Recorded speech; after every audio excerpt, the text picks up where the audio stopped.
Décédé ce vendredi à Phoenix à l'âge de 74 ans, plus connu sous le nom de Mohamed Ali, il a perdu le dernier et plus long combat, celui contre la maladie.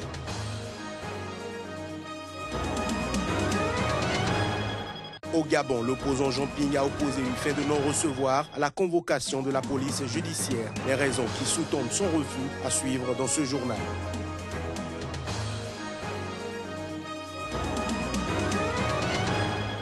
Enfin, le Ghana a marqué ce vendredi le premier anniversaire d'un incendie qui a tué plus de 150 personnes dans une station essence de la capitale, Accra.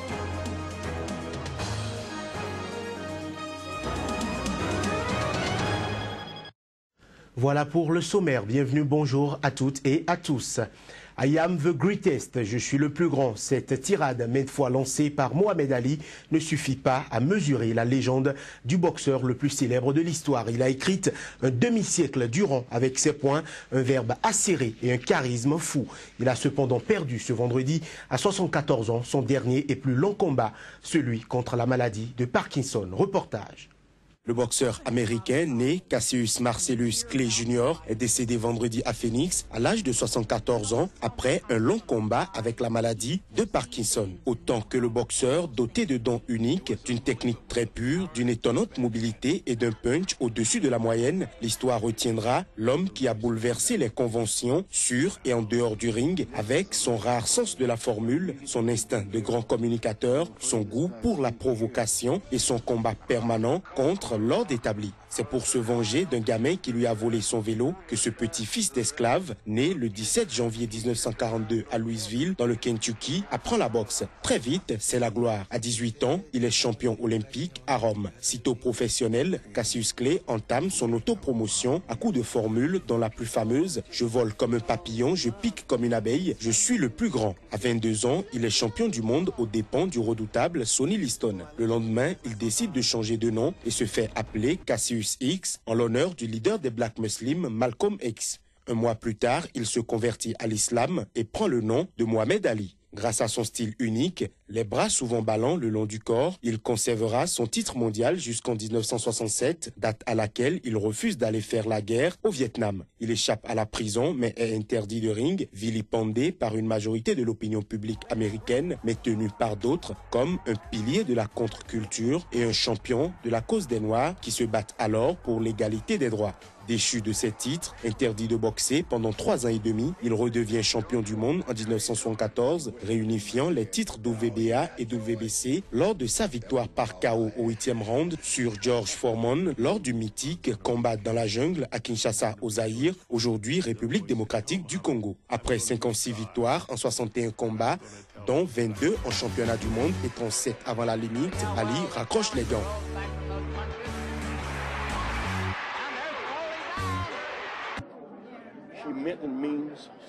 Il signifiait et signifie beaucoup pour nous. Un champion sur le ring, un héros au-delà du ring. Il a sacrifié sa carrière pour ses principes. Un prophète pacifiste. Il est la voix de notre époque.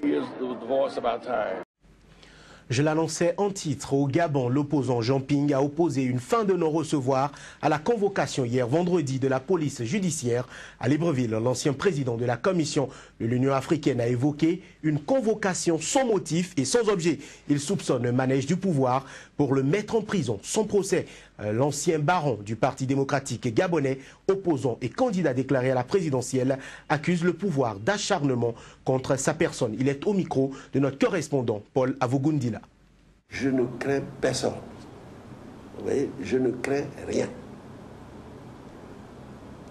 Vous savez, quelqu'un a dit que le pouvoir, c'est votre meilleur directeur de campagne. S'il m'arrête, vous croyez que ma publicité va baisser, elle va monter? Répondez vous-même à la question.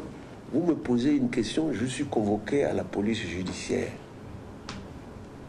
Sans aucun motif. Il n'y a pas de motif. Vous l'avez vu, la convocation. Il n'y a pas de motif. Qui a convoqué exactement? L'intitulé de la convocation est marqué Présidence de la République. Qui me convoque exactement là-bas et pourquoi? Moi, je ne le sais pas. Peut-être que vous le savez, mais moi, je ne sais pas. Alors, la jurisprudence, combien de gens croupissent en prison pour le système similaires. Combien au Gabon et ailleurs? Et vous savez bien que quand on convoque quelqu'un le vendredi, c'est pour l'amener directement à la PJ, en prison, et le lundi on le ressort en entendant vous avez passé 2 jours en prison. C'est ça la jurisprudence, que vous connaissez parfaitement. Réponse du berger à la bergère. Le ministre de la Communication, porte-parole du gouvernement, a pour sa part déclaré ne pas connaître l'objet de cette convocation, mais qu'il se serait rendu pour respecter l'état de droit. Il a par ailleurs affirmé que l'État allait porter plainte contre Jean Ping suite à la diffusion d'une vidéo sur les réseaux sociaux dans laquelle il a déclaré vouloir se débarrasser des cafards. Alain-Claude Billy Binzé est au micro de Paul Avogundila. Il n'y a pas un jour prévu pour convoquer les gens et un jour qui soit exclu pour convoquer. Pour qu'il sache pourquoi il était convoqué, il faut qu'il se rende à la convocation. C'est là-bas qu'on lui dira pourquoi il est convoqué. S'il décide de ne pas y aller, c'est son droit, c'est sa liberté. Mais après, ceux qui l'ont convoqué, c'est aussi leur droit et leur liberté d'agir en conséquence. Donc, quand les gens proclament que nous devons être un État de droit, l'État de droit commence par le respect de la loi des institutions. Et respecter la police, c'est l'État de droit. Respecter la justice, c'est l'État de droit. Et ne pas se rendre à une convocation, c'est sa liberté. Mais ce n'est pas ça l'état de droit. Les avocats de M. Ping, parce que mais il y a un code de procédure dans notre pays, ils accéderont au dossier, ils sauront pourquoi M. Ping a été convoqué. Évidemment, s'il ne se présente pas, ils ne pourront pas accéder au dossier, mais il vaudrait mieux pour lui de se présenter, parce que lorsqu'on aspire aux hautes fonctions et à la première d'entre elles, au niveau de l'État, il faut commencer par respecter l'état de droit et respecter les institutions. La plainte est en train d'être organisée, elle sera déposée, je vous le confirme, pour des propos polémiques, mais pour d'autres qui ont été rajoutés, notamment d'accuser le chef de l'État d'avoir commis des massacres en 2009 à Port-Gentil et d'avoir jeté les corps à la mer. M. Ping devra apporter la preuve de ces allégations qui sont totalement mensongères et fallacieuses. En Somalie, le président turc Recep Tayyip Erdogan a achevé vendredi une visite en Afrique de l'Est qu'il a également menée en Ouganda et au Kenya. Une visite au cours de laquelle il a conclu des accords pour renforcer la présence turque sur le continent africain. Les détails. Somalie et Turquie ont signé ce mercredi 9 accords sur des projets de développement. Et le président turc Recep Tayyip Erdogan a inauguré les nouveaux bâtiments de l'ambassade de son pays, l'une des plus grandes ambassades turques dans le monde, face à l'océan Indien. Aujourd'hui, nous sommes ensemble dans l'ambassade de Turquie, qui est la plus grande au monde.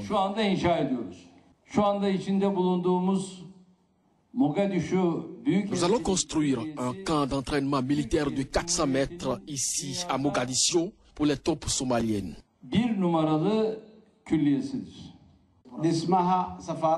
Cette nouvelle ambassade est le signe de comment notre frère, le président de Turquie, le peuple turc et leur gouvernement sont engagés envers le peuple somalien et nous les remercions pour ça. Merci. Plus tôt cette semaine, Recep Tayyip Erdogan avait déjà signé 3 accords bilatéraux avec le Kenya, les 2 pays s'engageant en outre à renforcer leur coopération et leurs échanges commerciaux. Des accords avec l'Ouganda ont également été signés, notamment dans les secteurs du tourisme, de la défense et de l'éducation.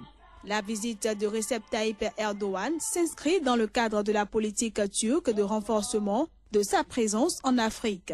Il faut dire que les échanges commerciaux entre la Turquie et l'ensemble des pays africains ont atteint 23,4 milliards de dollars et ceux avec les États d'Afrique subsaharienne ont été multipliés par 10 depuis 2000, selon le ministère turc des Affaires étrangères. Mesdames, Messieurs, cette édition se poursuit. Le Ghana a marqué ce vendredi le premier anniversaire d'un incendie qui a tué plus de 150 personnes dans une station essence de la capitale Accra. De l'essence mélangée à des inondations avait pris feu et causé le départ de l'incendie ravageur. I can say that we are not part of those passed on and they will still alive. Je peux dire que nous ne faisons pas partie des victimes et sommes toujours en vie. C'est à nous d'aider. Parce que ce que nous avons perdu, cela apaiserait nos cœurs. Mais nous devons reprendre des vies normales. Mais non, nous n'avons reçu l'aide ou le soutien de personne. No any help we had and then we receive from anybody.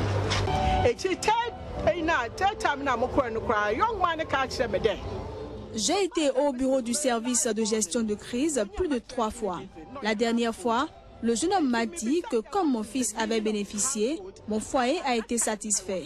Donc, je lui ai demandé, que voulez-vous dire par foyer? À ce moment-là, j'avais 69 ans. Donc, j'ai décidé de ne pas y retourner. Depuis, personne n'est venu ici pour me demander où moi et mes enfants dorment.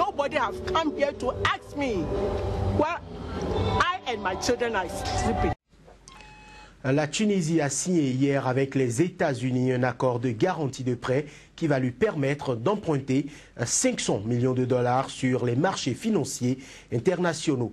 C'est ce qu'a annoncé le ministre tunisien des Finances, Slim Chaker. Aussi, le département d'État américain a indiqué dans un communiqué que cet accord fait suite aux discussions tenues en mai 2015 entre les présidents américains Barack Hussein Obama et tunisien Béji Caïd Essebsi.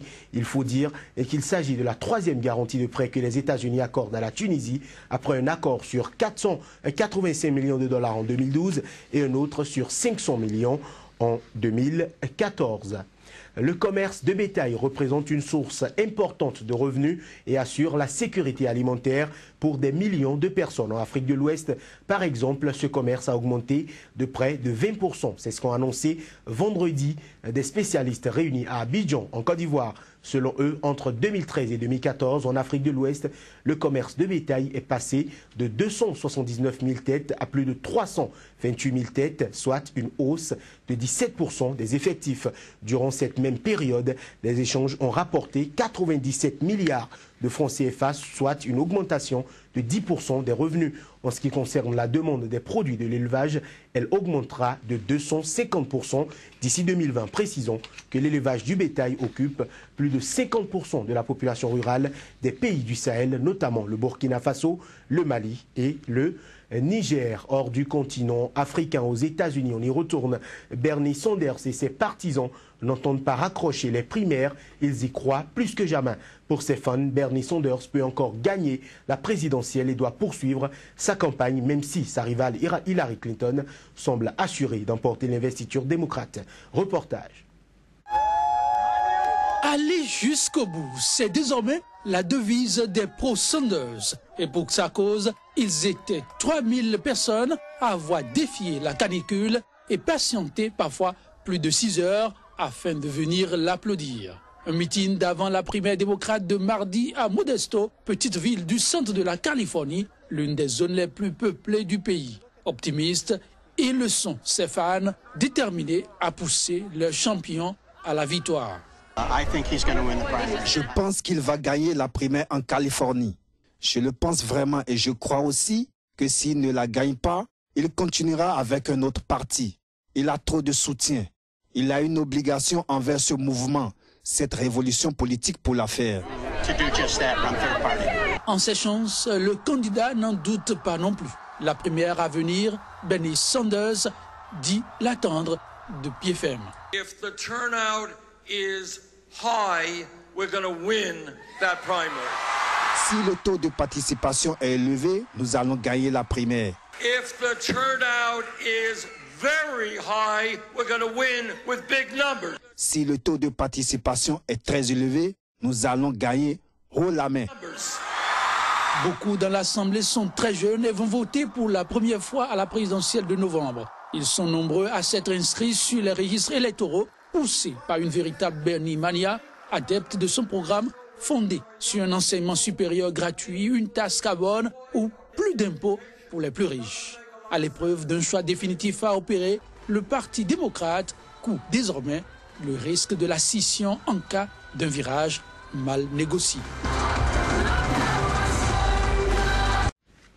Ce sera tout pour cette édition. Merci de l'avoir suivi. Agréable journée à chacun et à tous.